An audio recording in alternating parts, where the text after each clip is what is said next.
कर्पूरगौरं करुणावतारं संसारसारम्। ओम शिवाय, जय माता दी। पुनः स्वागत है आप सभी का। चलिए हमारा उत्तम विषय ले लेते हैं। बृहस्पति देव वक्री हो गए हैं, तो इस वक्री चाल का सीधा प्रभाव सिंह राशि का यानी चंद्र राशि, जिनको क्लियर है कि हाँ मैं चंद्र राशि सिंह का जातक हूँ, उनके जीवन पर कैसा पड़ने वाला है। पहले इसको काल को समझ लेते हैं, वक्री काल को समझ लेते हैं। बृहस्पति देव 9 अक्टूबर 2024 दिन रहेगा बुधवार, दोपहर में 12:33 पर जिस राशि में बैठे हुए अर्थात वृष राशि में बैठे बैठे ही वक्री स्वभाव को धारण कर लेंगे और आगे चलते हुए 4 फरवरी 2025 यानी कि अगले वर्ष दिन रहेगा मंगलवार, दोपहर में 3:09 पर पुनः मार्गी होंगे। वक्री अवस्था की कुल अवधि 119 दिनों के लिए मान्य बनी रहेगी। और ध्यान रखिएगा, सिंह राशि का जो जातक है उसके ऊपर ढैया भी आने वाली है अगले साल। 29 मार्च 2025 वह डेट है जब ढैया आ जाएगी। ढैया का आने का और उससे पहले देवगुरु बृहस्पति देव जो वक्री हो गए हैं, इनको थोड़ा सा जोड़ के समझा देता हूँ। मान लीजिए काल आने वाला है थोड़ा सा संघर्ष का, और आपकी प्रकृति यह बनी हुई है, सिंह राशि का जो जातक है उसकी बहुत बड़ी उत्तम प्रकृति है और मेरी निजी गणना में थोड़ी सी कमी भी है वह कि वह बहुत ज़्यादा कोई उसके सामने नाटक करता है तो उसकी बात पे विश्वास कर लेता है, क्योंकि हृदय से बड़े कोमल होते हैं। मान लेता है चलो भाई ये इतनी प्रार्थना कर रहा है, वाकई में उसको तकलीफ होगी। वहाँ जो क्षमा कर देते हो वहीं से आपको थोड़ी सी बैक लगनी शुरू हो जाती है। इतना ज़्यादा कड़ा स्वभाव, इतने ज़्यादा अनुशासन प्रिय जीवन प्रकृति होने के पश्चात जो ये एक आपका गुण है, ये कई बार आपको पीछे हटाना शुरू कर देता है। इससे बचने के लिए, एक नया लेसन सिखाने के लिए बृहस्पति देव वक्री हुए हैं। ये समझ जाइएगा।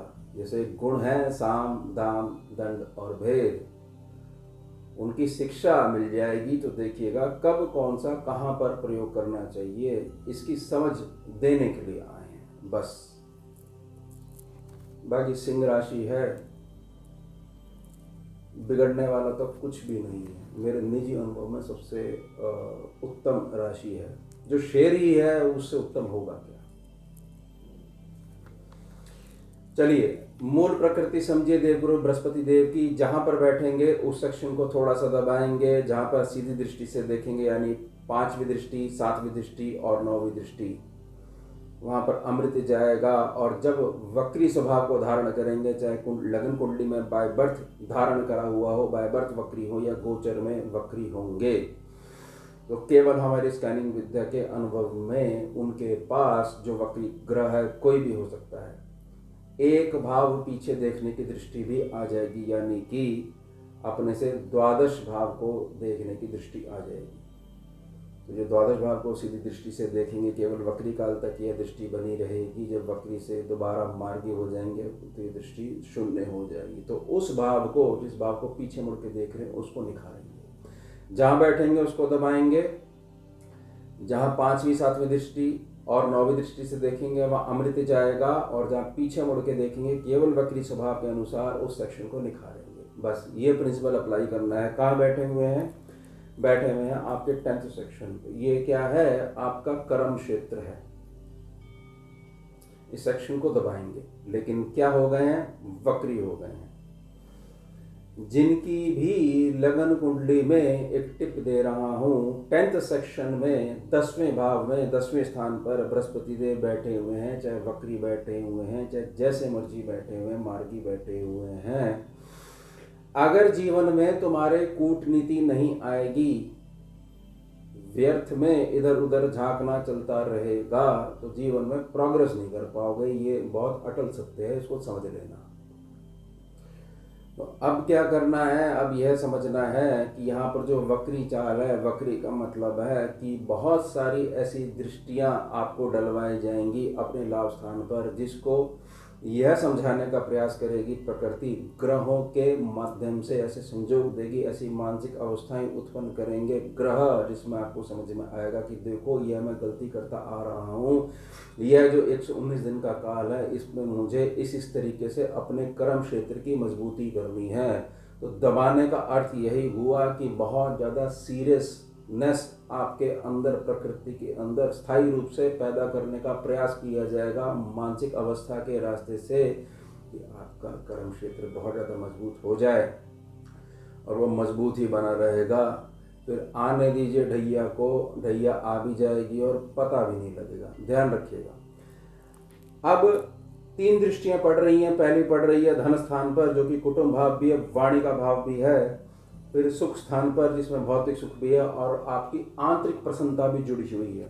हर क्षण जो प्रसन्नता है उसको भी देख रहे हैं। और उसके बाद जो कर्म का कर्जा है, धन का कर्जा है, मानसिक शत्रुता है और छोटी मोटी बीमारियां हैं, डेप्थ सेक्शन को भी देख रहे हैं। यहाँ पर अमृत जाएगा, लेकिन स्वभाव है वक्री। अब समझिए धन भाव पे क्या फर्क पड़ेगा। धन भाव पे यह फर्क पड़ेगा कि हमारे को हमारा धन किस तरीके से निकालना आना चाहिए। वो नए मेथड्स आपकी नेचर में आ जाएंगे। जैसे कि मान लीजिए कपड़ा है और वो आपने धोया है और आपने प्यारी प्यारी प्रकृति से कपड़े में बड़ी प्रार्थना करी, देखिए जी मैं खुद सूख जाऊंगा 2 दिन में। लेकिन अब हमारे को करना है कि नहीं भैया, निचोड़े जाओगे ही जाओगे, क्योंकि हमारे को पूरा का पूरा आपको सुखाना है। और फिर तेज धूप में रखेंगे और 1 घंटे बाद जो है आप रेडी हो जाओगे। यह प्रकृति आ जाएगी। तो इसमें कुछ भी गलत बात नहीं है, बस आपको सही तरीका आ जाएगा कि कहाँ पर हृदय का प्रयोग करना है और कहाँ पर मस्तिष्क का प्रयोग करना है। और हर जगह अब मस्तिष्क का प्रयोग करना ही पड़ेगा, ये ध्यान रखिएगा। और यह दोनों ही बातें जो 10वें सेक्शन के बृहस्पति हैं और शनिदेव हैं, कहीं भी बैठे हुए इनको बहुत ज़्यादा अच्छी लगती है, इनको बल प्राप्त होता है आंतरिक रूप में, केवल हमारे ज्ञानी विद्या में। तो नए तरीके, नई प्रकृति और एक नया सिंह आपके अंदर, सिंह राशि वालों के अंदर एक नया सिंह जो बैठा हुआ, जो केवल दहाड़ना जानता है, उसकी दहाड़ से पैसा खुद चल के आएगा, ध्यान रखिएगा। वाणी में बहुत ज़्यादा आश्चर्यजनक बदलाव आएगा और उस वाणी का असर पूरे कुटुंब पे पड़ेगा। अब आपको आगे बढ़ने से कोई नहीं रोक सकता है, लेकिन ध्यान रखिएगा ढैया जब भी आएगी तो संघर्ष होगा ही होगा। और संघर्ष से सिंह राशि का जातक बाय बर्थ लड़ने के लिए तैयार होता है। माता के गर्भ से ये गुण लेके आता है। ये मेरी निजी गणना है, मुझे निजी तौर पर सिंह राशि का जो जातक है बहुत अच्छा लगता है। बहुत सारी चीज़ें हैं जो उसको राजा बनाती है। खैर आगे बढ़ेंगे। अब सुख स्थान पे जो दृष्टि पड़ रही है, भौतिकता का स्थान है, निजी प्रसन्नता का स्थान है। आपने एक व्यक्ति से प्रार्थना करी कि देखिए मैंने आपके साथ बहुत अच्छा करा है, आप भी मेरे साथ अच्छा करिए। तो उसने अच्छा करा और वहाँ से चला गया, ना कोई धन्यवाद दिया, ना आपकी प्रशंसा करी, तो आपको फील हुआ। अब बहुत लंबा समय ऐसा निकल गया है, तो अब आपने धाड़ना शुरू करा। अब वो वहीं पे खड़ा हुआ और आपके चारों तरफ चक्कर मार रहा है, जैसे कि आप देव मूर्ति हो और वह भक्त हो आपका, और आपकी प्रसन्नता के लिए आपकी फेरियां लगा रहा है, जितनी भी फेरियां लगानी चाहिए। तो यानी कि जो सुख स्थान है, जो भौतिक स्थान है, वह जो नया जो जातक निकल के आएगा वह विवश कर देगा, ऐसी परिस्थितियां उत्पन्न कर देगा कि भौतिकता, निजी प्रसन्नता और जो घर का जो सुख वाला वातावरण है वो बहुत लंबे समय तक भोगने को मिलेगा। बहुत सारे डिसीजन ऐसे होंगे जिनके